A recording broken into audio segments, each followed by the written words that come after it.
ओम नमो भगवते वासुदेवाय। नमस्कार दोस्तों, आप सभी का हमारे YouTube चैनल पर स्वागत है। आज हम कार्तिक मास महात्म्य के 7वें अध्याय का श्रवण करेंगे। कार्तिक मास महात्म्य 7वां अध्याय। नारद जी ने कहा, हे राजन, कार्तिक मास में व्रत करने वालों के नियमों को मैं संक्षेप में बतलाता हूँ, उसे आप सुनिए। व्रती को सब प्रकार के आमिष, मांस, उड़द, राई, खटाई तथा नशीली वस्तुओं का त्याग कर देना चाहिए। व्रती को दूसरे का ग्रहण नहीं करना चाहिए, किसी से द्वेष नहीं करना चाहिए और तीर्थ के अतिरिक्त अन्य कोई यात्रा नहीं करनी चाहिए। देवता, वेद, ब्राह्मण, गाय, व्रती, नारी, राजा तथा गुरुजनों की निंदा भी नहीं करनी चाहिए।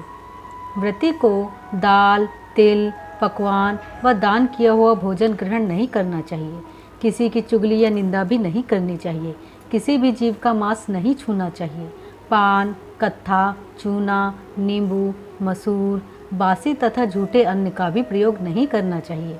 गाय, बकरी तथा भैंस के अतिरिक्त अन्य किसी पशु का दूध नहीं पीना चाहिए।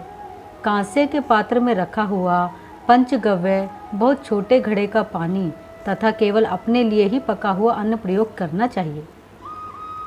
कार्तिक माह का व्रत करने वाले मनुष्य को सदैव ब्रह्मचर्य का पालन करना चाहिए। उसे धरती पर सोना चाहिए और दिन के चौथे पहर में केवल एक बार पत्तल में भोजन करना चाहिए। व्रती कार्तिक माह में केवल नरक चतुर्दशी, जिसे छोटी दिवाली भी कहा जाता है, के दिन ही शरीर में तेल लगा सकता है।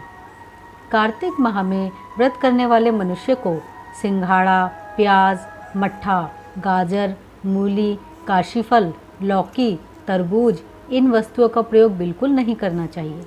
रजस्वला, चांडाल, पापी, म्लेच्छ, पतित, व्रतहीन, ब्राह्मण द्रोही और नास्तिकों से बातचीत नहीं करनी चाहिए।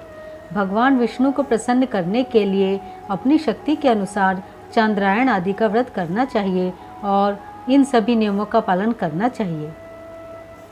व्रती को प्रतिपदा को कुम्हड़ा, द्वितीया को कटहल, चतुर्थी को मूली, पंचमी को बेल, षष्ठी को तरबूज, सप्तमी को आंवला, अष्टमी को नारियल, नवमी को मूली, दशमी को लौकी, एकादशी को परवल, द्वादशी को बेर, त्रयोदशी को मट्ठा, चतुर्दशी को गाजर तथा पूर्णिमा को शाक का प्रयोग नहीं करना चाहिए।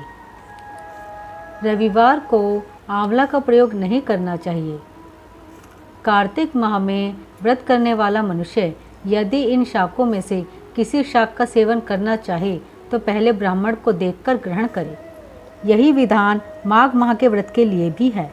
देवोत्थानी एकादशी में पहले कही गई विधि के अनुसार नृत्य, जागरण, गायन वादन आदि करना चाहिए।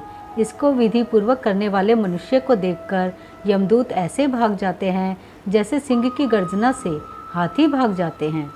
कार्तिक माह का व्रत सभी व्रतों में श्रेष्ठ है। इसके अतिरिक्त जितने भी व्रत यज्ञ हैं वह 1000 की संख्या में किए जाने पर भी इसकी तुलना नहीं कर सकते, क्योंकि यज्ञ करने वाले मनुष्य को सीधा वैकुंठ की प्राप्ति होती है।